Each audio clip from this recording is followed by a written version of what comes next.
semuanya, balik lagi bersama aku Dr. Sarah di Health Series. Waktunya Sarah memberikan tips kesehatan buat kalian semua. Apa kabar kalian semua? Aku harap kita semua dalam kondisi sehat. Dan gimana puasanya? Masih lancar kan? Sip, mantap, semangat ya. Oke, kali ini aku mau memberikan tips kesehatan yang menjadi the most requested topic. Apa itu? Nah, ini adalah mengenai sakit mah. Pasti banyak yang pernah mengalami sakit mah, iya kan? Jujur deh, kayaknya aku dengar banyak yang bilang, aku. Nah, nggak hanya orang tua, tapi yang masih muda pun pernah ngerasain yang namanya sakit mah. Apa sih yang dinamakan sakit mah itu? Gejalanya apa aja? Apa yang bisa menyebabkan sakit mah? Gimana pencegahannya? Dan apakah penderita mah boleh puasa? Nah, sebelum masuk ke materinya, boleh dong subscribe dulu untuk YouTube channel Roy and Sarah, dan juga nyalakan lonceng notifikasinya supaya kalian nggak ketinggalan video-video seperti ini. Oke, tanpa lama lagi, kita masuk ke materinya. Dukung channel ini dengan cara klik subscribe dan tekan tombol notifikasinya. Terima kasih. Jadi sakit mah itu adalah, kalau bahasa medisnya tuh gastritis gitu ya.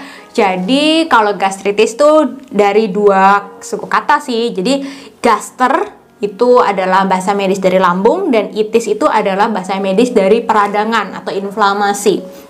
Jadi kalau misalnya sakit mah itu sebetulnya adanya peradangan pada lambung kalian gitu. Wah, jadi nggak hanya apa ya, kayak sinusitis gitu, peradangan pada bagian sinus, tapi ada juga di lambung tuh bisa mengalami peradangan. Nah, apa sih yang dirasakan pada orang-orang yang sakit mah? Tentu kalian pernah ngerasa yang namanya nyeri atau nggak nyaman ya di bagian ulu hati. Kalau kalian lihat nih di bagian perut kalian, nah anatomi bagian perut, ragi abdomen itu bisa dibagi menjadi 9 gitu ya. Dan yang sering rasa tidak nyaman adalah bagian epigastrium, bagian tengah atas gitu ya. Jadi kalian suka ngerasa apa ya, perih gitu kan di ulu hati, kemudian ada rasa begah gitu, terus rasanya kalau makan dikit tuh udah kenyang gitu ya, rasanya ya cepet kenyang walaupun makannya porsi normal gitu. Terus kemudian ada keluhan apa lagi, mual gitu ya, pengen muntah gitu. Dan ada juga yang rasa heartburn atau rasa panas terbakar di bagian dada. Nah, rasa terbakar di dada itulah salah satu gejala yang namanya GERD gitu ya. Kalau kalian sering dengar nih istilah GERD, apa sih? Jadi GERD itu adalah penyakit akibat reflux gitu ya, reflux dari asam lambung yang harusnya memang ada di lambung, dia akan reflux dari lambung atau gaster tadi ke esofagus, kerongkongan. Jadi GERD, gastroesophageal reflux disease. Apa sih yang bisa menyebabkan sakit mah gitu? Banyak banget deh yang bisa menyebabkan sakit mah itu. Pertama, ya tadi kita sudah bahas ada peradangan kan ya. Peradangan itu berarti ada bakteri tuh yang bisa mengiritasi lambung. Nah, bakteri itu namanya Helicobacter pylori gitu ya. Jadi makanan yang kita makan itu harus dilihat tuh kebersihannya ya teman-teman. Jangan asal kenyang aja gitu ya. Jadi kalau misalnya kita makan masak sendiri di rumah, kita tahu kan kebersihannya seperti apa. Tetapi kalau misalnya kalian beli makanan di luar gitu ya, harus pilih-pilih, lihat-lihat dulu apakah penyedia makanannya itu sudah menerapkan kebersihan atau belum gitu ya. Nah, kalau misalnya makanan yang kalian makan itu ternyata kurang bersih gitu ya, nah mungkin saja bakteri tersebut bisa masuk ke dalam tubuh kita dan akhirnya kita bisa terkena sakit mah. Terus yang kedua, apalagi pilihan makanannya ya, pilihan makanannya. Kalau misalnya yang terlalu asam, terlalu pedas gitu ya, itu bisa meningkatkan asam lambung gitu. Jadi sebenarnya aku yakin sih kalian-kalian yang pernah ngerasain asam lambung naik gitu ya, sakit mah, pasti udah tahu kan pantangannya tuh seperti itu. Jadi jangan deh kayak makan yang terlalu asam atau yang cabenya banyak banget gitu ya. Atau yang ketiga nih, sering konsumsi minuman-minuman beralkohol atau yang soda gitu ya, tapi lebih banyak yang beralkohol. kalau sekarang nih ya kan drakor gitu ya. Kalau kalian lihat kan pemain-pemainnya tuh sering minum kayak bir atau soju gitu. Terus akhirnya kalian ikut-ikutan deh pengen nyobain gimana sih rasanya gitu. Nah, akhirnya keterusan deh kalian suka minuman-minuman beralkohol. Itu bisa menjadi salah satu pemicu untuk bisa terjadinya sakit MAH gitu ya. Kemudian kebiasaan apa lagi? Ngerokok gitu ya. Ngerokok itu juga bisa memicu peningkatan asam lambung.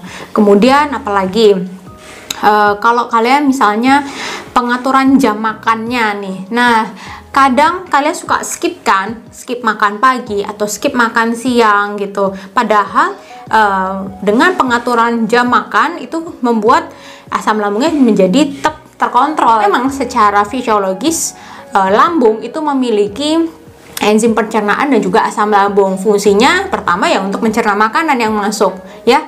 Terus yang kedua untuk melawan nih kalau misalnya ada mikroorganisme, virus, kuman, bakteri masuk ke dalam tubuh kita melalui makanan yang kita makan, itu bisa dilawan oleh si asam lambung sehingga kita tidak terkena penyakit-penyakit.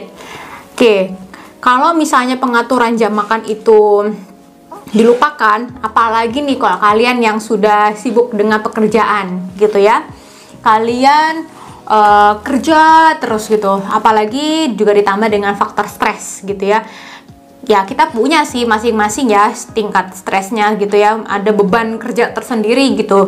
Nah tetapi jangan sampai stres itu berlebihan sehingga kalian juga jadi skip makan. Nah akhirnya ya timbul gejala-gejala yang tadi ya, nyeri ulu hati, mual, muntah, begas, sering sendawa gitu, tuh salah satu gejala juga dari sakit MAH. Tuh jadi harus bisa mengelola stres. Nah berat badan yang berlebihan atau obesitas itu juga salah satu menjadi faktor yang bisa memicu peningkatan asam lambung. Jadi kita harus benar-benar menjaga berat badan kita tetap ideal ya. Kemudian ada juga beberapa obat yang bisa meningkatkan asam lambung gitu ya. Contohnya nih kalian sering konsumsi obat anti nyeri gitu ya, anti nyeri yang non steroid gitu, atau juga kortikosteroid dan obat-obatan lain yang memang bisa memicu peningkatan asam lambung gitu. Kalau diminumnya terus-terusan dan jangka panjang itu makanya bisa menyebabkan iritasi dari lambung. Sekarang kita masuk ke bahasan mengenai pencegahan. Nah, ini sering banget ditanya. Jadi gimana caranya supaya aku bisa nggak kena nih yang namanya sakit MAH? Oke, kan tadi aku sudah menyebutkan beberapa faktor resiko ya yang bisa menyebabkan peningkatan asam lambung. Nah, mencegahnya berarti kebalikannya. Pertama, kalian harus menerapkan pola makan yang benar dari jamnya dan juga jenis makanannya gitu. Jadi kalau misalnya makan pagi, makan siang, dan makan malam. Nah kalau puasa gimana dok? Ya kalau puasa ya ikutin aja jam kalian sahur, berbuka, kemudian nanti ada snack lagi setelah sholat taraweh gitu. Itu tetap kalian makan 3 kali sehari ya. Gitu. Kalau misalnya nanti masalah puasa akan aku bahas belakangan. Oke? Nah kemudian yang kedua, makanannya. Pilih makanan-makanan yang tidak merangsang peningkatan asam lambung. Kalau misalnya biasanya nih kita kerjanya sampai lupa nih dari pagi, begitu nyampe kantor jam 9 kita kerja terus sampai lupa nih, tiba-tiba udah jam 2, aku belum makan ya gitu. Terus udah mulai ngantuk ya, biasanya jam 2 kan udah mulai ngantuk. Akhirnya apa? Akhirnya kalian beli kopi kan? Kalian beli kopi, minum dulu kopi biar matanya melek gitu. Akhirnya apa? Kalian minum kopi, belum makan ya, belum makan nasi. Ya itulah jadinya peningkatan asam lambung. Kemudian supaya seger nih, makan apa ya yang enak buat di mulut, yang pedes-pedes, yang enggak, ya kan? Nah, itu lagi. Atau makanan yang bersantan gitu ya, yang berlemak tinggi gitu. Biasanya apa sih? Gulai ya, atau rendang. Terus dengan sambal hijau yang banyak, waduh mantep banget. Tapi itu semua bisa bikin kalian pemicu tuh sakit MAH-nya muncul ya. Jadi teman-teman, kalau misalnya kalian punya sakit MAH, ya udah makanannya ya. Pertama makannya yang sesuai dengan pola jam makan. Makanya bisa sedikit-sedikit tapi sering gitu ya. Jadi jangan wah dokter bilang tadi harus makan, aku makannya sebanyak-banyaknya biar nggak lapar gitu ya. Enggak juga. Makannya porsi sedikit-sedikit tapi sering. Jadi di antara 2 jam makan, kalian bisa snacking yang sehat. Misalnya kalian kupas apel gitu ya, jadi makan apel, atau misalnya biskuit ataupun roti gandum gitu ya, yang memang sehat gitu. Jangan nyemilnya malah nyemil makan bakso dengan sambal yang banyak, waduh tambah-tambah nanti ya. Oke, kemudian apalagi kelola stres, itu juga kalian harus lakukan. Karena kalau kita bisa mengelola stres, maka asam lambungnya juga terkontrol. Ya, tadi kan aku bilang bahwa merokok itu adalah salah satu faktor resiko. Jadi kalian juga harus ya stop rokoknya.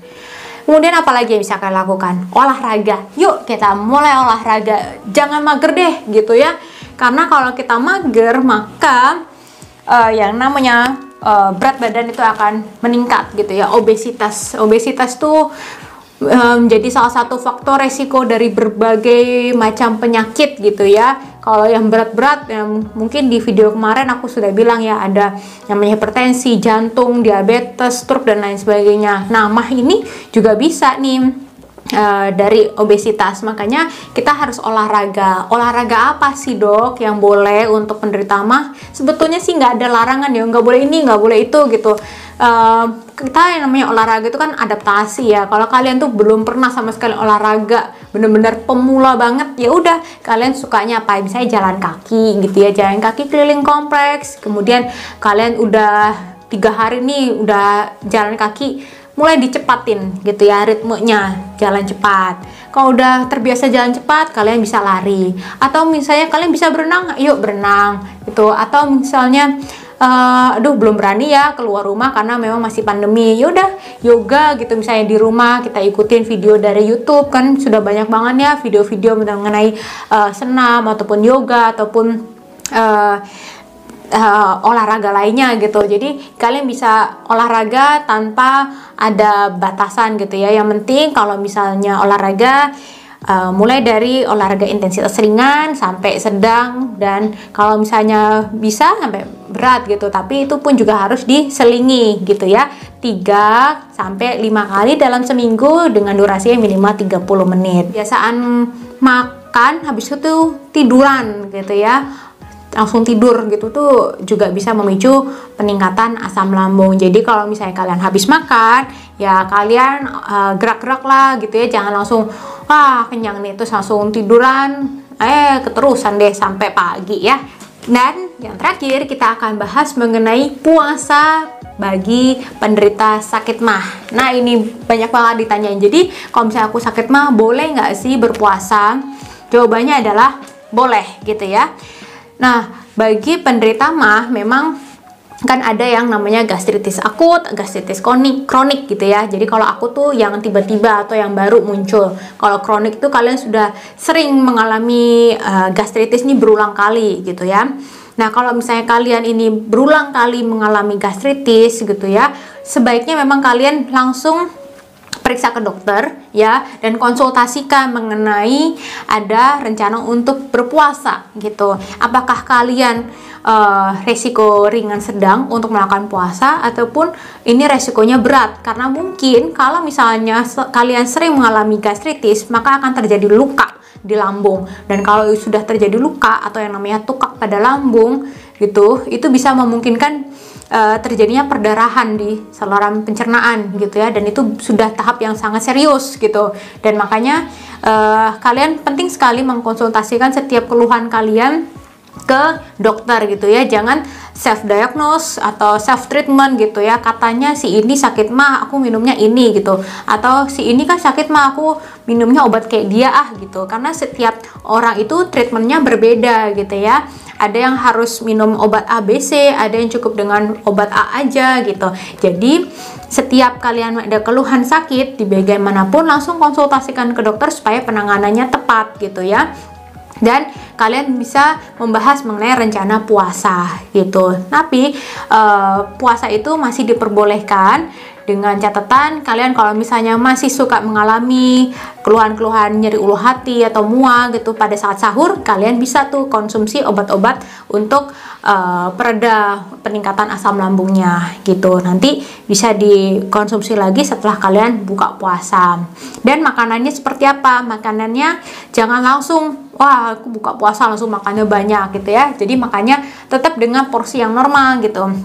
Jangan kalap karena tadi lapar jadinya makannya langsung banyak gitu. Dan pemilihan makanannya juga ya, pokoknya jangan yang berlemak tinggi, yang asam atau yang pedas. Juga jangan ini yang soda-soda ya, atau yang mengandung gas gitu, karena itu bisa meningkatkan dari asam lambung. Oke.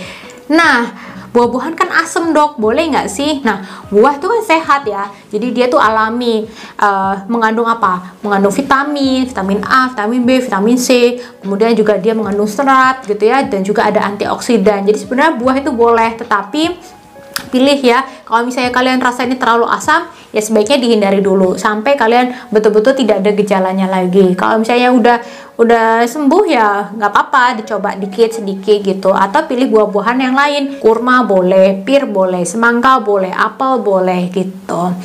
Oke, nah gimana teman-teman? Kalian sudah ngerti kan yang dinamakan dengan sakit mah ataupun gastritis dan GERD bedanya apa? Gimana cara pencegahannya? Dan di bulan puasa ini apakah kalian bisa berpuasa atau tidak? Semua sudah aku jelaskan di video ini.